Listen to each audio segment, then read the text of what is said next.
Hi, it's our pleasure to be with you again this week on Power Wheel, TCN's public enlightenment program to keep the public abreast of happenings in the electricity supply sector.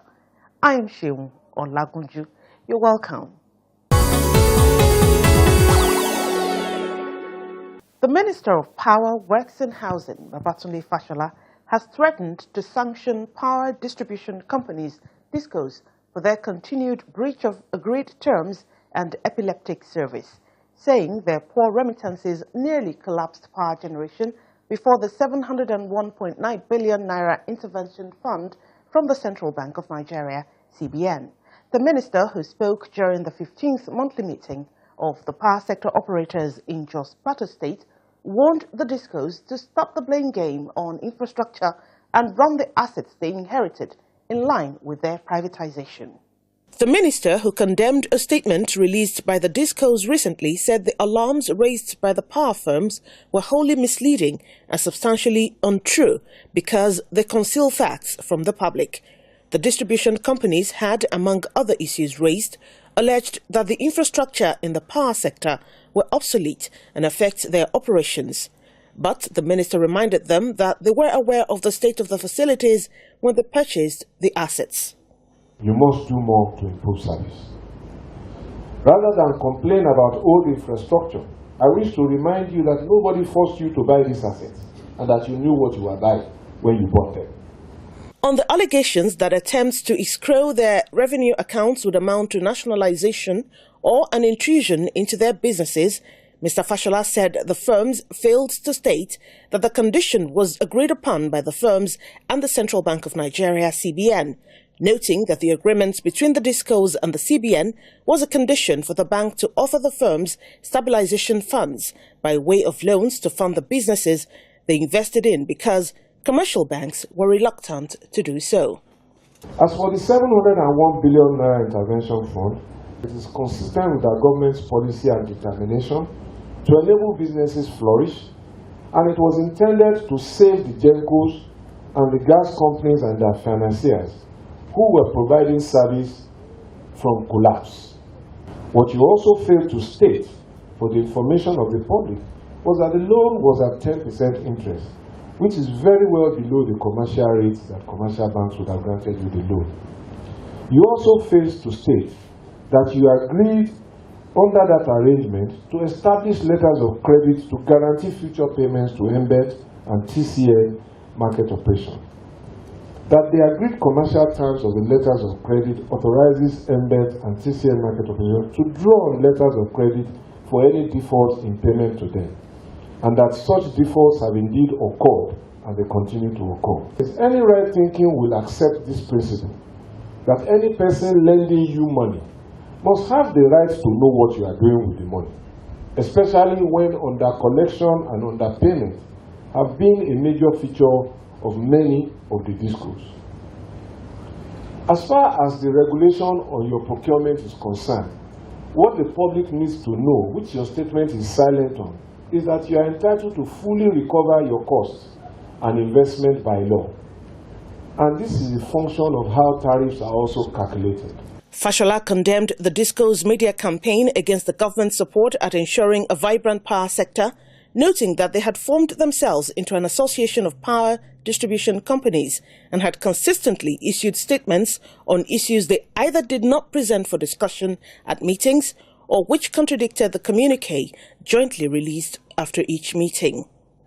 Your statement did not tell members of the public that these companies were not getting paid because you were not remitting all of what you should remit to the MBET and to the market operator. Admittedly, I must say, because of reasons that are partly your own fault and not partly your fault, I regret that I will not deal with an association because the Bureau of Public Enterprises, acting for the National Council on Privatization, did not contract the asset sales and performance agreements with an association, and neither did the Nigeria Electricity Regulatory Commission grant you licenses as an association.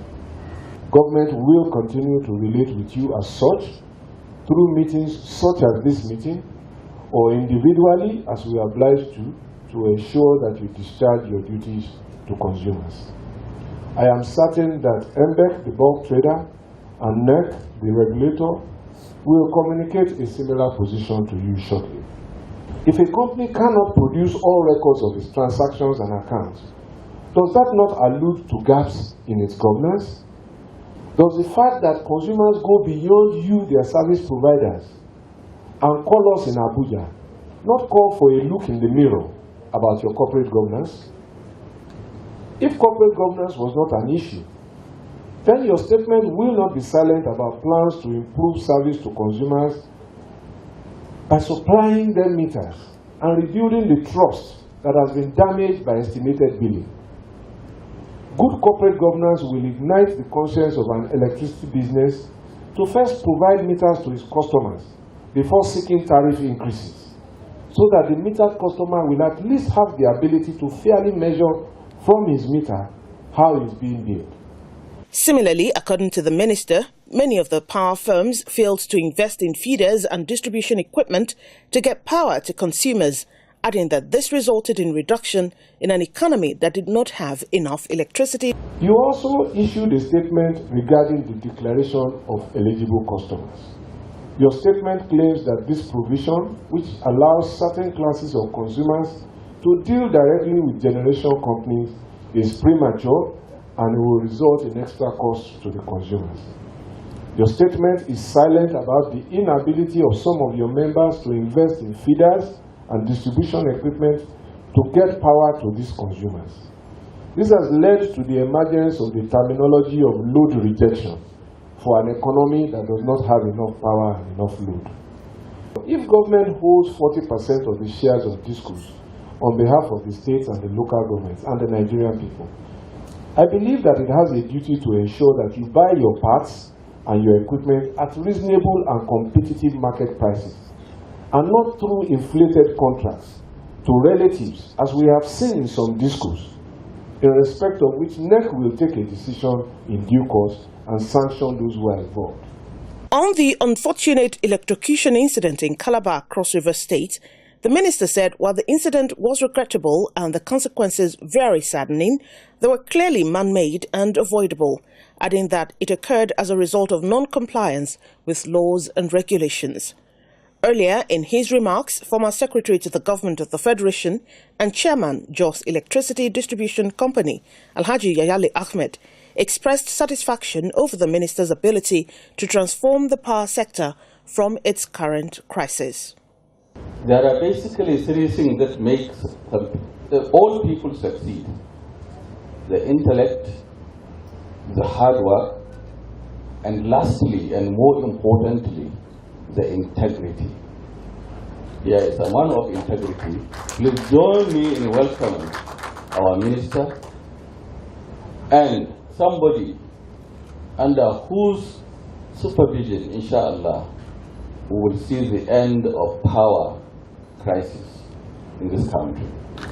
Governor of Plateau State, Mr. Simon Lalong, said the state government is in support of the National Power Goal 30-30-30 being pursued by Nigeria towards not just improving power supply, but doing so with emphasis on increasing the contribution of renewable energy in the national energy mix. We wish to commend the efforts of the federal government for intervention in this area through the Rural Electrification Agency. However, permit me to further crave your indulgence, Honorable Minister, for the resumption and completion of work at the numerous rural electrification agency project sites all over the state that have now remained abandoned for many years. As a state, we are intervening by trying to complete some of these projects for the benefits of our citizens, but our limited resources will not allow us to take over all of them. We are in support of the national power goal of 30-30-30 being pursued by Nigeria towards not just improving power supply, but doing so with emphasis on increasing the contribution of renewable energy in the national energy mix. The minister called for a minute's silence in honor of the electrocution victims, and the meeting thereafter went into a closed-door session. Last edition, Power Will had an incisive interview with the Minister of Power, Works and Housing, Mr. Babatunde Fashola will bring you more excerpts from that interview.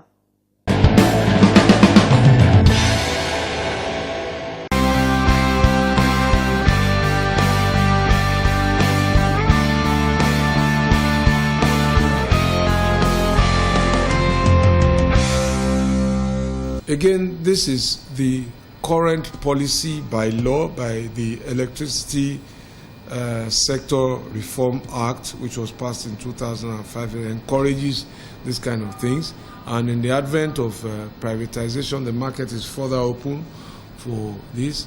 These are some of the things I alluded also to at the inauguration of the board of the Renewable Energy Agency, because one of the things they will be doing is not only doing grid extension at rural area, but also developing independent grids and power them by embedded power. And this is one of the anchors of the Rural Electrification Implementation Plan approved by the President. And you will see that when Rural Electrification Agency begins to implement the 44 universities project, because they are embedded generation, and from there you build small grids, and from there you can serve satellite villages and small communities that will otherwise be difficult to reach and to sustain if you had to use the long distance 330, 132 kV lines which run several hundreds of kilometers, or the 132, 33 kV lines, which also run several hundreds of kilometers. Those lines cost a lot of money to build. And that is why where the communities are not large, they are not profitable to design. So embedded generation is the easiest way to reach those kind of communities, and that's what we will be focusing on now.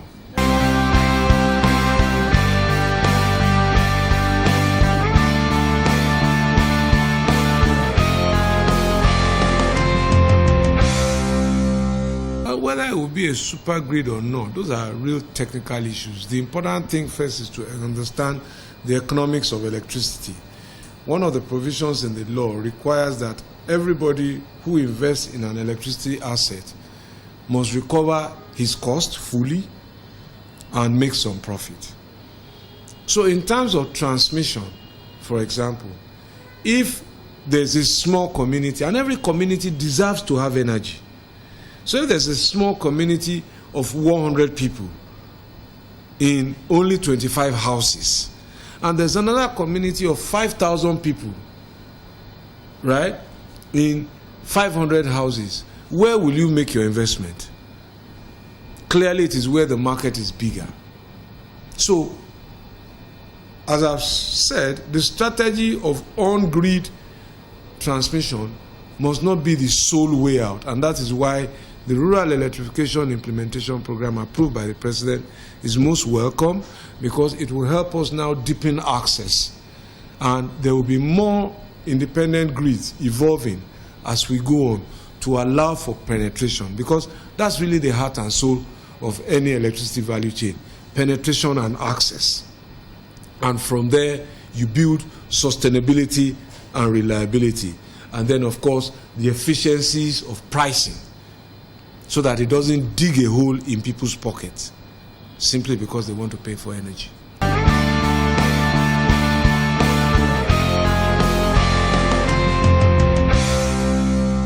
It's simply a law and order issue, and that is the responsibility of government. There is no hiding place for government on this one. I am told that there is a pending legislation before the National Assembly that seeks to strengthen government's enforcement capacity. I have asked my people to do a comparative analysis of the kind of legislation that we have in places like India, South Africa, China, and Mexico, where this kind of privatization has taken place, to see what kind of legislative provisions they have to protect and to punish non-compliant behavior in the sector. When I see that, I will adapt it to suit our local circumstances, and hopefully then engage and share with Parliament as to the framework for the kind of legislation that I think we need to have. Because it's not just vandalism, it's also, there's a lot of things going on. For people beat up, I've seen reports, photographs, some of them very nasty, bloody photographs, of people beating up representatives of distribution companies where they are trying to install meters.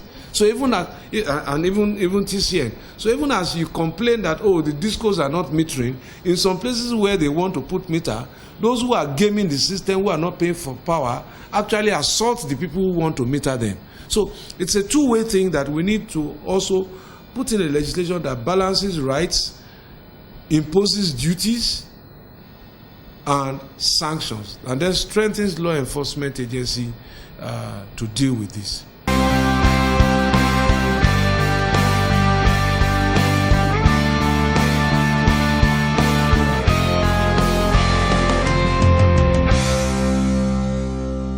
Well, there's so many things that need to be done by all sides. One of the things you must know is that all the gains that were potentially available with the tariff revision were wiped away by the foreign exchange depreciation. So, and it is the same exchange rate that affects all the players in the market when they need to buy spares, when they need to hire technical capacity, and so on and so forth. Their gas is priced in dollars, and the tariff is collected in naira. So there's just a mismatch there. So when you look at that, it partly explains some of the low collections. But another thing that also explains it is that the metering is not enough, and therefore measurement and management is not adequate, and therefore it makes it difficult sometimes to do a proper audit of what was really collected and what was remitted. Another contributory factor is that some of the discos and those companies are running at very, very high operating threshold costs. For example, some of the costs of running their business can be improved upon.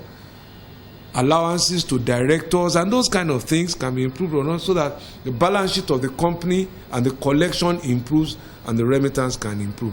These are all the governance issues that NERC is going to deal with, and we are already beginning to see slowly in the last 1 or 2 months, the reports I got is that at least the collection has slightly gone up. And as I told you, we expect it to continue to go up, because MBET, while making that payment assurance guarantee, is not writing off its collection rights. So it's supposed to continue to pursue them to pay. But we need to understand that we can't paint everybody with the same brush in the distribution business. There are very good discos, there are bad discos, there are inexperienced discos, there are discos that share the combination of all of the traits. So, and the regulator needs to sort them out one after the other, and that is the job of NERC. It's good to know you're staying with us on Power Wheel. The program continues shortly.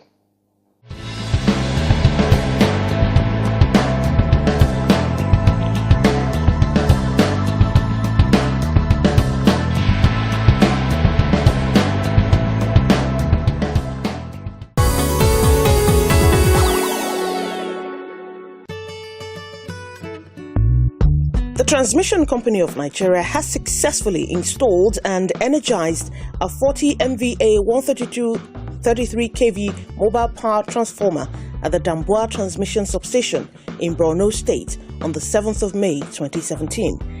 The Damboa Substation, previously a 60 MVA 132-33 kV capacity transmission station with fully equipped control room and staff quarters, was completely destroyed by Boko Haram insurgents on the 4th of July 2014. As a result of the incident, bulk power transmission to Damboa and environs reduced to 60 MVA. Notwithstanding the volatile nature of the area, however, TCN initiated the process for procurement and installation of a 40 MVA 132-33 kV mobile power transformer in an attempt to bridge the shortfall in bulk electricity transmission to distribution load centers that supply electricity to Damboa and environs. The mobile power transformer was installed by TCN engineers. TCN recognizes the fact that every electricity customer deserves to have access to electricity. Therefore, it would continue to work with security agents where necessary to ensure that it continues to transmit bulk electricity to distribution load centers anywhere within the nation. TCN's interim MD-CEO, Usman Gur Mohammed, has assured the management and staff of the Osogbo Transmission Region and the National Control Center, NCC Osogbo, of his determination to run a transparent and accountable management that will lift TCN to an enviable level. Mr. Mohammed stated this during an interactive session he had with them on the sidelines of the 14th Power Sector Operators Meeting hosted by TCN at the National Control Center, Osogbo. The MD reiterated that TCN has some of the best engineers and competent staff that could be found in any reputable corporate entity in Nigeria, but that the issue of poor leadership had denied the company and invariably staff of the company the expected growth and development of staff and the grade. We have had a couple of bad leaders that you cannot say they are capable, but we have good engineers. Some of the best engineers you can ever find is in TCN. Problem of TCN is not problem of lack of good engineers, but problem of leadership. And I want to tell you, what I bring here is nothing but the leadership. That's all. I am going to be transparent. And the management under my leadership, which you have some of them that are here, will also do everything we can to encourage those who are doing the best, who are performing very well, who are doing the job very well. We want to encourage the best at any point in time. He disclosed that since he took over the leadership of TCN, a total sum of $1.29 billion has been secured from international finance organizations to finance some TCN electricity expansion projects. In the last 1 month, 2 months that I've been here, I and Engineer Uwa, Engineer Gumel, and the other engineers in the headquarters in the management, we have worked to raise $1.29 billion to expand our capacity. We have advertised for 4 project managers for 4 projects in TCN, and we want to source them competitively. We are going to select the best from among the 4,300 staff of TCN. What we are doing now is that all the projects that we prepared, we package them according to the regions, so that the project will be implemented at the regional level. The MD promised that he will speed up the ongoing process of replacing one aging 90 MVA 132/33 kV power transformer located in the Osogbo subregion with a 300 MVA transformer, which would increase the transmission capability of the region by 210 MVA, and urged staff to be more dedicated and diligent in performing their duties, adding that his doors were wide open for useful suggestions and meaningful contributions. In his welcome address, the General Manager, Transmission Osogbo Region, Engineer Shola Adeyemo, thanked the MD-CEO for visiting Osogbo Transmission Region, which he says is highly revered as a strategic center because of its location at the heart of the grid. While here in Osogbo, we control the grid. Not only that we control the grid, we maintain the grid. Because that switch here where you see is the link between hydro and thermal. And not only that, we are the link between load in Lagos and the grid. Osogbo supplies about 6 states in the federations. Where do we supply? Ogun State? Yes. Oyo State? Yes. Kwara State? Yes. Kogi State? Yes. Osun State? Yes. Ondo State? Yes. Ado-Ekiti State. The interactive session featured questions, staff demands, as well as suggestions on the way forward for the company. We have a standard where we have 6-man shift, but because we cannot run that in Nigeria, we have been maintaining 4-man shift, where we have 2 operators in the morning, 2 operators in the evening. So that even if the schedule is okay, while the operation is going on in the control room, we need somebody to be at the switchyard to check if the information is correct. We are having problem in our operational vehicle. We can't go far distance because we normally go to Bombay and all this kind of bringing KB, and many times we go there, our vehicles, in fact, they are outdated. We need a replacement of vehicles.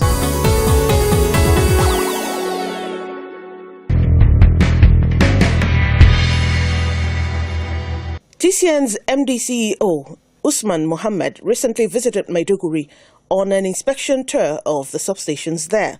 The visit, which was in company of the General Manager Projects, Engineer S.A. Abdulaziz, took him to the work center where he addressed staff 32 kV substation.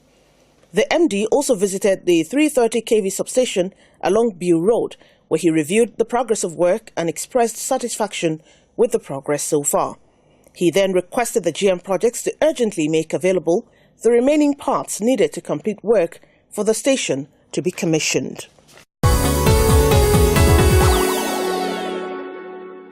That's it on Power Wheel for now. Do join us again. We always appreciate your time. And remember, the rains are here. Be cautious around electrical installations and note that the mix of water and electricity is hazardous and could be fatal. I am Sheung Olagunju. Thanks for watching.